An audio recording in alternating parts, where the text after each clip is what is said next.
Sa mga bossing, ang tawag dito is compression tester. So matagal na panahon nang ginagamit yan para i-check yung tunay na condition ng car, especially kung loose compression na. Okay, dati yung mga hulang bus yan, pag may tumatalsik na lang isa oil filler cap o kaya sa dipstick. Pero ito yung pinaka-accurate na reading. So ngayon, kailangan yung reading ng ating apat na cylinder pare-pareho or magkakalapit lang. So meron din naman pag bumili kayo ng compression tester, may nakalagay naman dyan kung paano gamitin. So may iba't ibang adapters din, pero ako syempre yung regular spark plug yung gamit natin. Tapos ito yung hose nya, tapos ito kino-connecta lang. Mga magtatanong sa nakakabili itong compression tester, lalagay ko na lang yung product link sa video description. And ngayon ika-crank natin yung ating sasakyan. So meron akong assistant doon na taga-crank. Wait lang. So dinisconnect ko na rin pala syempre yung ating ignition coil, dahil hindi pwedeng may power. May mga ignition coil mga boss na bawal na kinakrank nang hindi nakakonekta sa spark plug, nasusunog yung coil. So masisira. So sa Lancer 4G13, tanggalin nyo yung connection mismo ha. Ngayon, cylinder number 1 muna tayo. Make sure na naka 0. Tapos fully open yung ating carb. Sige Nami. 1. Up. Okay, so makikita nyo rito 205 PSI. Okay, so kung mapapansin nyo, hinintay kong tumaas yung pinakamataas niya, yung hindi na siya tumataas, so umabot siya ng 205 PSI.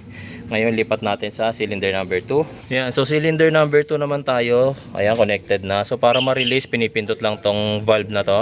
Public siya sa 0 and then okay, sige namin start.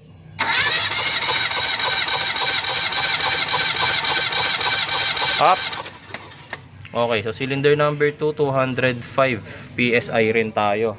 Okay, so pareho lang siya sa number 1. Number 3, lilipat ko lang guys. Okay, number 3, release ulit ng pressure. Wait lang. Start.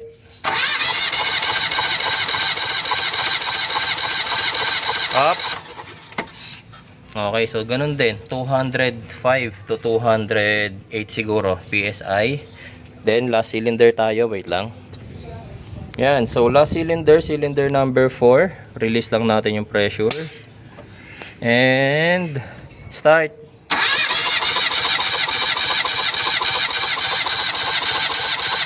Up. Okay, so itong cylinder number 4 natin yung pinakamataas with 210 to 212 PSI siguro to. Okay, in between na siya ng 200 to 225 eh. So 212 maybe. Okay, so magkakalapit yung compression ng ating mga cylinder. So wala tayong loose compression, although masyadong mataas ang 200 PSI guys para sa isang 4G13. So ang alam ko kung wala lang akong owner's repair manual ngayon eh. Pero most gasoline engines na mayroong 1.3 liter cylinder, 1.3 liter 4 cylinder engine, 150 yata to 180 PSI ang normal nito. So kapag ganito kataas, ibig sabihin may carbon build up. Pero yung carbon build up na yun guys, madali namang solusyonan yun without pagbabaklas na ng makina. Ang importante, hindi tayo loose compression and wala rin tayong blown head gasket, kasi kung may blown head gasket tayo mga bossing, 1 or 2 cylinder natin dyan loose compression. Okay, pero lahat naman nakita natin 210 to 205 to 212 PSI naman, so magkakalapit sila. So wala sa makina ang problema natin. So most probably ito